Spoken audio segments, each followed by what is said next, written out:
అతను ఏదైనా తప్పు చేసి ఉంటే అతని తప్పు ఒక వ్యక్తి ద్వారా బయట పెట్టిస్తే ఆ వ్యక్తి మీద జనాలు వెళ్ళిపోతారేమో, అతను ఎక్కడైనా బలిపశు అవుతాడేమో, కాబట్టి ఎవరైతే ముసుగులో ఉన్న వాళ్ళ ముసుగును అల్లానే తీసాడేమో అని కూడా అనుకోవచ్చు. లేదా ఏదైతే ఖురాన్లో ఉందా, అల్లా అనుకుంటే ఏమైనా చేయగలడండి. అల్లా అనుకుంటే ఏమైనా చేయగలడు. ఈ భూమిని ఇలాగ తిప్పేస్తాడు. మొహమ్మద్ ప్రవక్త గురించి మీరు ఒక మాట చెప్పారు. ఏమని చెప్పారు? మొహమ్మద్ ప్రవక్త యుద్ధాలు చేసినాడా అని చెప్పి. మొహమ్మద్ ప్రవక్త ఎంత పెద్ద కరుణామయుడో, ఎంత పెద్ద కారుణ్యమూర్తి, ఎంత పెద్ద దయాగుణం ఉందో మీకు ఒక ఇన్సిడెంట్ చెప్తాను. తాయిఫ్ అని చెప్పి ఒక ఏరియా ఉంది, తాయిఫ్ అంటారు దాన్ని. మొహమ్మద్ ప్రవక్త సల్లల్లాహు అలైహి వసల్లం గారు అక్కడ పోతుంటే ఆ రోజుల్లో ఎవరైతే ముష్రికీలు ఉన్నారో, ఎవరైతే ఇస్లాం వ్యతిరేకులు ఉన్నారో, ఎవరైతే మొహమ్మద్ ప్రవక్త వ్యతిరేకులు ఉన్నారో, ఎవరైతే అల్లా మీద విశ్వాసం పెట్టని వాళ్ళు ఉన్నారో, వాళ్ళు ఏం చేస్తారంటే పిల్లోళ్ళ చేత రాళ్లతో మొహమ్మద్ ప్రవక్త మీద దాడి చేయిస్తారు. ఆ రాయి పోయేసి మొహమ్మద్ ప్రవక్త గారి తలకు తగులుతుంది. అక్కడి నుంచి రక్తం వస్తుంటుంది. అల్లా సుబ్హానహు తాలా జిబ్రాయిల్ అమీన్ అని చెప్తారు. జిబ్రాయిల్ అంటే ఎవరైతే అల్లా దగ్గర నుంచి వహీ తీసుకొని వచ్చి మొహమ్మద్ ప్రవక్తకి చెప్పేవాళ్ళు. ఆ జిబ్రాయిల్ అమీన్కి అల్లా సుబ్హానహు తాలా చెప్తాడు, అయ్యే జిబ్రాయిల్, మా ప్రవక్త తల నుంచి వస్తున్న రక్తపు చుక్క కింద పడక ముందు నువ్వు తాయిఫ్ని సర్వనాశనం చేసేయమని చెప్పి ఇమ్మీడియట్గా జిబ్రాయిల్ మొహమ్మద్ ప్రవక్త దగ్గరికి వస్తారు.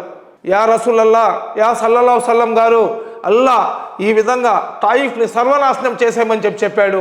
కాబట్టి మీరు కానీ అంటే ఈ తాయిఫ్ని నేను సర్వనాశనం చేసేస్తానంటే మొహమ్మద్ ప్రవక్త గారు ఒకే ఒక మాట చెప్తారు, అయ్యే జిబ్రాయిల్, వాళ్ళ అమాయకులు, వాళ్ళు తెలిసి తెలియక చేశారు.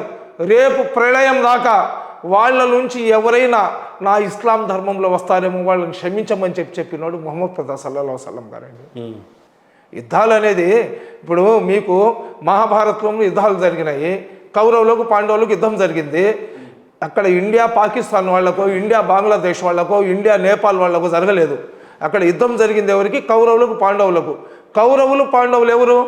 సొంత చిన్నాయన పెద్దనాయన పిల్లకాయలు, రక్త సంబంధికులు. రైట్. ఆ యుద్ధం జరిగినప్పుడు యుద్ధం ఎందుకు జరిగింది? ఏది? ధర్మానికి అధర్మానికి జరిగింది. రైట్. అన్నదమ్ముల మధ్యలో జరిగింది. మీరు వినండి సార్, నేను చెప్తున్నాను. నేను రాంగ్ అయితే సమీ గారు మీరు హిందూ ధర్మం గురించి రాంగ్ చెప్తున్నారని చెప్పండి. అక్కడ యుద్ధం జరిగినప్పుడు కౌరవులకు ఎదురుగా అర్జునుడు ఉంటాడు, పాండవులు ఉంటారు. అర్జునుడు ఏం చేస్తాడంటే తన అస్త్రాలను నేల మీద పెట్టేస్తే శ్రీకృష్ణుడు చెప్తాడు, అర్జున ఎందుకు నువ్వు అస్త్రాలను కింద పెట్టేసినావంటే అతను చెప్తాడు, పార్థ, కృష్ణుడిని పార్థ అని కూడా పిలుస్తారు. పార్థ, నా ఎదురుగా నా రక్త సంబంధికులు ఉన్నారు, వాళ్ళని ఏ విధంగా నేను సంహరించాలంటే అప్పుడు కృష్ణుడు చెప్పిన మాట ప్రళయం దాకా కూడా ప్రతి ఒక్కరు గుండెల్లో పెట్టుకునే మాట శ్రీకృష్ణుడు గారు చెప్పారు. ఏమని చెప్పినారు? ఈ ధర్మం జరుగుతుండేది రక్త సంబంధికులకు కాదు, అన్నదమ్ములకు కాదు, ధర్మానికి అధర్మానికి జరుగుతుంది. అధర్మం వైపు రక్త సంబంధికులు ఉన్నా కానీ వాళ్ళను సంహరించి ధర్మాన్ని కాపాడమని చెప్పి. అదేవిధంగా మక్కాలో ఏదైతే యుద్ధాలు జరిగినాయో, మక్కాలో ఏదైతే మొహమ్మద్ ప్రవక్త గారి మీద దాడి చేయడానికి, ఇస్లాంను అనుసరిస్తున్న వ్యక్తుల మీద దాడి చేయడానికి ఎవరైతే అధర్మం వైపు ఉన్న వ్యక్తులు ప్రయత్నం చేసినారో ఆ రోజు అల్లా ఆజ్ఞతో ధర్మాన్ని కాపాడడానికి, ఇస్లాంని జీవించుకోవడానికి, ఇస్లాంని ప్రజల్లో తీసుకొని వెళ్ళడానికి, ప్రతి ఒక్కరికి సరైన మార్గంలో పెట్టడానికి మొహమ్మద్ ప్రవక్త సల్లల్లాహు అలైహి వసల్లం గారు కత్తి కూడా ఎత్తారు, యుద్ధం కూడా చేశారు. కానీ మీరు చేశారు అని అంటున్నారు కానీ మనవాడు చేయలేదు అని చెప్పాడు. ఫస్ట్ అది ఆయన అడగండి. మీరు ఉన్నట్టుగా చెప్తున్నారు. అవునండి, అది ఆయన అడగండి. నేను ఆయన అడిగితేనే కదా ఆయన చేతనే కదా మీరు చెప్పించుకుంది. ఆయన చేత మీరు చెప్పించుకున్నారు, మీ చేత కూడా నేను చెప్పించుకోవటం లేదండి. నేను చెప్తున్నాను, నాకు తెలిసింది నేను చెప్పే ప్రయత్నం చేస్తున్నాను.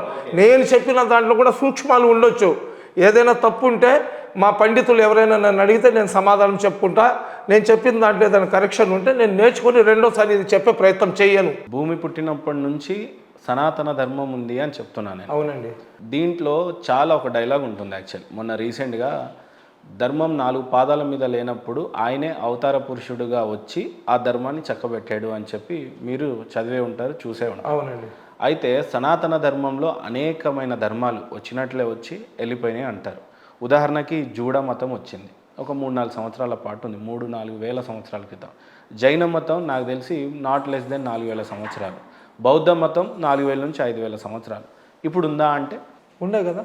ఇప్పటికి బౌద్ధ మతం ఉన్నట్టుగా ఎక్కడన్నా గమనించారు? బౌద్ధ మతం ఎందుకు లేదండి? ఆ దలై లామా వాళ్ళందరూ కూడా టిబెట్ దగ్గర, నేపాల్ దగ్గర యుద్ధాలు జరుగుతున్నాయి కానీ కదా, చైనా. ఆ రోజున ఇండియా మొత్తం కంపించే విధంగా గౌతమ బుద్ధుడు స్థాపించినటువంటి ఆ మతం 3-4 వేల సంవత్సరాలుగా బతికుండింది అని చెప్పారు. అదే సార్. అయితే ఇప్పుడు ఇక్కడ ఉన్నటువంటి విషయం ఏంటంటే, మతాలు నిజంగానే ఈ భారతదేశంలోనే కాదు ప్రపంచానికి మతాలు నిజంగా అంత అవసరమా? ఎందుకు పని కట్టుకొని సూటు బూటు వేసుకొని పొద్దున్న లేచి నా మతం గొప్ప నా మతం గొప్ప అని అనడానికి? ఇప్పుడు నా ఇంటర్వ్యూలో మీకు చివరికి ఒక విషయం అయితే అర్థమై ఉండొచ్చు. భిన్నత్వంలో ఏకత్వం అనేది భారతదేశంలో మీరు మాట్లాడతారు, అందరూ మాట్లాడతారు. హిందూ ముస్లిం భాయ్ భాయ్ అని చెప్పి అందరూ మాట్లాడినప్పటికీ బట్ ఎప్పుడైతే వేదిక మీదకి వస్తారో వేదిక మీద నేను ఇట్లా కాలర్ ఎగరేస్తూ కేవలం ఈయన మాత్రమే గొప్ప, ఈయననే అనుసరించండి అని చెప్పి గత 25 సంవత్సరాలుగా చేస్తున్నటువంటి మత ప్రచారాన్ని మీరు ఎప్పుడు కూడా ఉద్దేశపూర్వకంగా కానీ ఇలాంటి స్టూడియోల మీద కానీ లేదంటే ఎలాంటి వేదికల మీద కానీ మనమంతా ఒకటే అని మీరు చెప్తారు. కానీ ఎప్పుడు కూడా బహిరంగంగా ఇవన్నీ ఆపాలి, నా మతాన్ని నేను గౌరవిస్తాను, మీ మితాలను మీరు గౌరవించండి, మనమంతా ఒకటే సంతతి అని చెప్పి బోధించినట్టుగా కనపడలేదు. అయితే ఇప్పుడు మీరంటే మీరు కాదు, ఎవరైనా బాధ్యత కలిగిన పౌరులుగా ఎవరైనా సరే, ఇప్పుడు మీరు బాధ్యత కలిగి వచ్చింది ఇండియాలో ఏదో నష్టం జరిగిందని కాదు, నా మతాన్ని కొంత సిరాజ్ గారు నాకు కొంత భంగం కలిగించినట్టుగా, మాకు దేవుడే లేరు అన్నట్టుగా చెప్పేశారు. కాబట్టి సున్నతి అనేది ఉంది కానీ లేదు అని చెప్పారు. ప్రవక్త వారిని నమ్మినా నమ్మకపోయినా స్వర్గంకి వెళ్తారని చెప్పాడు. పచ్చి అబద్ధంలాగా కనిపించింది. ఈవెన్ నాకు కూడా పచ్చి అబద్ధంగా కనిపించినప్పుడే నేను ఇంటర్వ్యూ మధ్యలో చాలా బలంగా అరవడం జరిగింది, చాలా గట్టిగా అడిగాను. అన్య మతస్థులందరినీ నా వాళ్ళే అని అన్నారు. నిజంగా నువ్వు అందరూ మా వాళ్ళే అన్నప్పుడు నేను ఎప్పుడు కూడా, ఇప్పుడు మీరు ఇంతసేపు ఇంటర్వ్యూ గంట జరిగింది, నేను మిమ్మల్ని జై శ్రీరామ్ అని అనలేదు. జై శ్రీ వినండి ఒక్క నిమిషం. నేను ఉద్దేశపూర్వకంగా జై శ్రీరామ్ అని మిమ్మల్ని అనుమానలేదు ఈ గంట మొత్తంలో. అనుమని ఎప్పుడు అంటాను? నాకు అందరూ ఒకటే అని అన్నప్పుడు ఆయన ఏమన్నారు? నా వేదాల ప్రకారంగా దేవుడు ఒక్కడే అన్నాడు, ఖురాన్ ప్రకారంగా దేవుడు ఒక్కడే అన్నాడు, బైబుల్ ప్రకారంగా దేవుడు ఒక్కడే. నేనంతా ఒకటే, అందరి అందరం కూడా డన్, అందరూ ఒకటే అన్నప్పుడు నువ్వు అందరి పక్షాన వకాలత్ పుచ్చుకుంటావా అనేది నా ప్రశ్న. అప్పుడు ఆ సందర్భం అలా దానికి వచ్చింది. లేకపోతే ఊరికే బలవంతంగా మీ టోపీ నా మీద పెట్టండి, నా బొట్టు అక్కడ పెట్టండి అనేవి ఇవి కొంత ఇంకొకళ్ళ మతాలని కానీ ఇంకొకళ్ళని బలవంతంగా లాగే ప్రయత్నం. ఎప్పుడు ఆ సిస్టమ్ ఎలా ఏర్పడింది ఇప్పుడు మీకు అర్థమైంది అనుకుంటా. సరే, మరి నువ్వు అందరి పక్షాన నించుంటున్నావు, అందరూ ఒకటే అని అంటున్నావు కదా, నువ్వు బొట్టు పెట్టుకో, ప్రసాదాలు తినవు, జై శ్రీరామ్ అన్నావు, అల్లాహు అక్బర్ అనవు, లేకపోతే ప్రైజ్ దలాడ్ అనవు అని చెప్పాను. నిజంగానే అన్నీ ఒకటే అని నువ్వు భావించాలి అని అంటే అందరినీ ఒకే విధంగా చూడాలి. అంతేగాని నేను చివరికి వచ్చి నా దేవుడే గొప్ప, ఆ దేవుడి పేరు ఏం పేరు అని కూడా అడిగా. మీరు కూడా చూశారు ఇందాక. అవసరమైతే ఇప్పుడు నన్ను ప్లే చేయమంటే ఒక్కసారి నేను ప్లే చేస్తాను, దాని తర్వాత మిగతా విషయాలు మనం అడగడానికి వెళ్దాం. ఇప్పుడు నేను ఇక్కడ ప్రశ్న చాలా స్పష్టంగా అడుగుతాను. అరబిక్లో దేవుడిని అల్లా అని అంటారు. అరబిక్లో దేవుడిని అల్లా అంటారు. దేవుడు అనాలంతే, దేవుడు సృష్టికర్త. అప్పుడు దేవుడికి పేరు అనేది ఏం లేదా? లేదండి. చాలా స్పష్టంగా అన్నాను నేను. ఇందాక మిమ్మల్ని నేను ఏమడిగాను? మీ దేవుడి పేరు ఏం పేరు అని అన్నా. మీరేమన్నారు? అల్లా. నేను మిమ్మల్ని ఏం అడ్డుపడలేదే. ఇక్కడ నేనేం అడిగాను? ఇప్పుడు మీ దేవుడి పేరు ఏం పేరు అని అడిగాను. దేవుడికి పేరు ఉందా లేదా అని అంటే లేదు అని అంటున్నాడు. దీన్ని మీరు ఏ రకంగా తీసుకుంటారు అనేది ఫైనల్ కంక్లూడ్ చేయాలి. నేను ఇంకోసారి రిపీట్ చేసి చూపిస్తాను మీకు. అరబిక్లో దేవుడిని అల్లా అని అంటారు. అరబిక్లో. తెలుగులో ఏమనాలి మరి అప్పుడు? అల్లాని దేవుడు అనాలంతే, దేవుడు సృష్టికర్త. అప్పుడు దేవుడికి పేరు అనేది ఏం లేదా? లేదండి, ఆరాధనకు అర్హుడు. అరబ్బుల్లో వాళ్ళు అల్లా, అరబ్బులో అంటే అరబ్బు దేశంలో ఖురాన్ అవతరించింది. అల్లా అనే పదానికి అర్థము ఆరాధనకి అర్హుడు. ఆరాధనకు అర్హుడు అంటే ఆయన ఒక దేవుడు, మనం ఆరాధిస్తే ఆరాధనకి ఆయన అర్హుడుగా ఉన్నాడు. సో మనం అరబిక్లో అల్లా అని అంటున్నాం, తెలుగులో దేవుడు అంటే సరిపోతుంది. సర్వేశ్వరుడు, ఈశ్వరుడు, అల్లా ఇలా ఏం చెప్పడానికి లేదు. సర్వేశ్వరుడు అంటే సర్వనియామకుడు. అదే విధంగా అల్లా అంటే సర్వేశ్వరుడు అని అంటే ఎవరు మీ దృష్టిలో? సర్వానికి ఈశ్వరుడు అనేది నా ఉద్దేశం. అవునండి. మీ ఉద్దేశంలో ఏంటి? సర్వేశ్వరుడు అంతే అనమాట, మీరు చెప్పిన విషయమే. సర్వేశ్వరుడు అంటే సమస్త నియామకుడు, ఈశ్వర్ అంటే నియామకుడు. ఓకే. సమస్త నియామకుడు అల్ బారి అంటారు అరబీలో. సమస్త నియామకుడు. ఓకే. ఇప్పుడు దైవానికి ఖురాన్ ప్రకారంగా 99 పేర్లు ఉన్నాయి. ఇప్పుడు హిందూ మతంలో కూడా చాలా పేర్లు ఉన్నాయి దైవానికి సంబంధించి. అందులో ఇప్పుడు మీ దేవుడు ఎవరంటే అల్లా అనేసారు మీరు. మాకైతే తెలియదు ఇది. నేను ప్రశ్న అడగడానికి మాత్రమే యోగ్యుడిని, కానీ దీన్ని అన్నిటికీ చెప్పాల్సింది ఆయన ధార్మిక పండితుడు కాబట్టి చెప్పాలి. బ్రహ్మ అంటే ఎవరు అని అడగడానికి నాకు ఈజీ యాక్సెస్ ఉంది, కానీ బ్రహ్మ గురించి చదవాలి అని అంటే పండితులకే ఆస్కారం. సో 20-25 సంవత్సరాల నుంచి పాండిత్యం పుంజుకున్నాడు. ఖురాన్ ఒకటే కాదు సబీభాయ్, ఇది మీరు బాగా గమనించాలి. ఆయుపట్టు 4 వేదాలను కూడా పట్టేశాడంట ఆయన. ఓకే, సో పట్టినటువంటి వ్యక్తి దేవుడు అనేవాడు ఒక్కడే, ఆయనకి పేరు లేదు అనేది ఫస్ట్ ఆయన ఆపాదించాడు. 2, అల్లా అనేది అరబికి మాత్రమే, తెలుగు కాదు అన్నాడు. తెలుగులో మరి దేవుడిని ఏమనాలంటే దేవుడే అనాలి. దేవుడి పేరు ఏం పేరు మరి అప్పుడు? దేవుడికి పేరు లేదా అంటే లేదు అని అన్నాడు. అది ఎంతవరకు నిజం మీరే తెలిసాలి. 2వది 99 పేర్లు ఉన్నాయంట. దీన్ని ఏ రకంగా చెప్తారు? మీరేమో ఒకటే దేవుడు, ఆయనకు ఉన్న పేరు అల్లా అని అన్నారు. ఇది నిజంగా మాకు తెలుసుంటాయా? ఇప్పుడు అల్లా ఎవరి బాధ్యతలు ఇవి? 99 పేర్లు అని చెప్పినారు కదా, అల్లాకు 99 పేర్లు. ఏ పేరుతో పిలిచినా కానీ పలికేవాడు అల్లా. మీరు ఏ లాంగ్వేజ్లో కూడా అల్లా అని చెప్తే మీ మీద కరుణ చూపించేవాడు అల్లా. ఎందుకంటే విశ్వ సృష్టికర్త. ఇప్పుడు పిచ్చోడు ఏమంటాడంటే నేను శివుడు అని పిలుస్తాను. నా మాట వినండి సార్. స్టార్టింగ్లో మీరు వచ్చినప్పుడు సమీ గారు మీరు బాగుండారా, మీ ఆరోగ్యం బాగుందా, మీ మీ బాడీ మొత్తం బాగుందా అని చెప్పినారు. నేనేం చెప్పానంటే ఖచ్చితంగా నేను బాగున్నాను సార్, ఆ అల్లా చల్లని ఆశీస్సులు, 3 కోటి దేవుళ్ళ ఆశీస్సులు, యేసు ప్రభు యొక్క ఆశీస్సులు ఉన్నాయని చెప్పినాను. మీ 3 కోటి దేవతలు అని చెప్పలేదు. ఎందుకంటే నేను అనుసరిస్తున్న ఇస్లాం ధర్మం ప్రకారము ప్రపంచంలో ఉన్న ప్రతి ఒక్కరు కూడా ఆదం హవ్వ మొదటి జంట యొక్క సంతానం. మా అనేది ఈ శరీరాలకు వచ్చింది, కానీ ఆత్మలకు అన్నిటికీ కమాండింగ్ చేసే పరమాత్ముడు ఒక్కడే. ఆ పరమాత్ముడు అల్లా అని మేము విశ్వసిస్తాం, మీరు మీకు నచ్చిన వాళ్ళని మీరు విశ్వసిస్తారు. ఇది డిసైడ్ అయ్యేది ప్రళయం వచ్చిన రోజు. ఎవరు రైట్ ఎవరు రాంగ్ అనేది ప్రళయం వచ్చిన రోజు ఇదవుద్ది.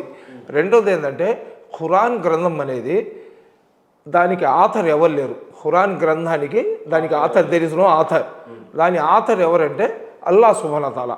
అతను జిబ్రయిల్ అమీన్ ద్వారా వహీ పంపిస్తుంటే మొహమ్మద్ ప్రవక్త గారు చెప్తే వేరే వాళ్ళు రాస్తుండారనమాట. ఆ విధంగా ఆస్మానీ కితాబా అంటే ఆకాశం నుంచి వచ్చిన బుక్లు 4: జబూర్, తౌరాత్, ఇంజిల్, ఖురాన్. సరేనా? చివరి గ్రంథంలాగా, చివరి దైవ గ్రంథంలాగా ఖురాన్ని అల్లా పంపించాడనేది మా విశ్వాసం. నా విశ్వాసాన్ని మీరు విశ్వసించమని నేను చెప్పడం లేదు. నేను చెప్పే మాటల్లో కానీ వాస్తవం ఉంటే, నేను చెప్పే మాటల్లో కానీ మీకు నిజాయితీ కనబడితే అవునయ్యా దాన్ని నమ్మొచ్చు, నేను విశ్వసిస్తానని చెప్పి మీరు విశ్వసిస్తారు.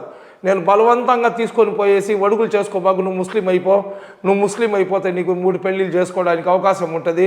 నువ్వు మొన్న ఎవరో ఒక సినిమా హీరోయిన్ ఆమె భర్త దగ్గర నుంచి డైవర్స్ తీసుకోవడానికి ఇంకొక పెళ్లి చేసుకోవడానికో ఇస్లాం ధర్మంలో వచ్చి పెళ్ళి అయిపోయిన తర్వాత మళ్ళీ తన ధర్మంలో వెళ్ళిపోయింది. ఆ విధంగా ఏదైనా ఎవరైనా చేసుకోవడానికి మనకు ఎలాగ అనుకూలంగా కావాలంటే అలాగ అనుకూలంగా రాసి ఇచ్చేయమని చెప్పి రాయించుకుంటే దాన్ని మనం ఏం చేయలేము. కానీ ఏదైతే వాస్తవం ఉందో ఆ వాస్తవాన్ని మనం నమ్మాల్సిందే యాజ్ ఎ ముస్లింగా. అయితే అల్లాకు 99 పేర్లు ఉన్నాయి. అల్లాకును ఏమంటే యా రహీం, యా కరీం, యా సత్తార్, యా గఫార్, యా రబ్బుల్ ఆలమీన్, తూ కరం కర్, తూ రహం కర్ అని చెప్పి చెప్పుకుంటుంటారు. సరేనా? ఏ పేరుతో పిలిచినా కానీ పిలిచేవాడు అల్లా. కాబట్టి అల్లా పేర్ల గురించి ఇక్కడ డిస్కషన్ అయితే ఏం లేదు. ఇంకపోతే దేవుళ్ళ గురించి మీరు మాట్లాడుతున్నారు. ఖచ్చితంగా మీ హిందూ మైథాలజీ ప్రకారము దేవుడు అంటే మీరు ఏ కష్టంలో ఉన్నా, మీకు ఏ ఆపద వచ్చినా, మీకు ఏ నష్టం జరుగుతున్నా తను ఆ ఆపదలో నుంచి, ఆ కష్టంలో నుంచి, ఆ నష్టంలో నుంచి మిమ్మల్ని రక్షించేవాడినే మీరు దేవుడు అనుకుంటారు. అంతేనా? మమ్మల్ని సృష్టించిన వాడు దేవుడు అనుకుంటారు. సృష్టించిన వాడే కదా రక్షించేది. కష్టంలో నష్టంలో మీరు అనారోగ్యంగా ఉన్నా ఏదైనా కానీ ఎవరైతే మీకు సృష్టించినాడో, ఎవరైతే వాటిలో నుంచి మీకు రక్షిస్తాడో, ఎవరైతే నరక అగ్నిలో నుంచి మీకు స్వర్గానికి తీసుకొని వెళ్తాడో, స్వర్గం అనే పదం మీద మీకు నమ్మకం ఉంటే మీకు అక్కడికి తీసుకొని వెళ్తారు, వాడిని మీరు దేవుడు అనుకుంటారు. రైట్. వినండి సార్, నా విశ్వాసం, నా నమ్మకం ఏంటంటే వీటన్నిటిలో నుంచి నన్ను కాపాడేవాడు అల్లా సుబ్హానహు వ తఆలా. అల్లా సుబ్హానహు వ తఆలా ఈ సృష్టించిన తర్వాత మొదటి ప్రవక్తలాగా, మొదటి జంటలాగా ఆదం హవ్వాని పంపించినారు. వాళ్ళకిద్దరికి పుట్టిన సంతతి మేమందరం కాబట్టి మా అని నేను చెప్పటం లేదు.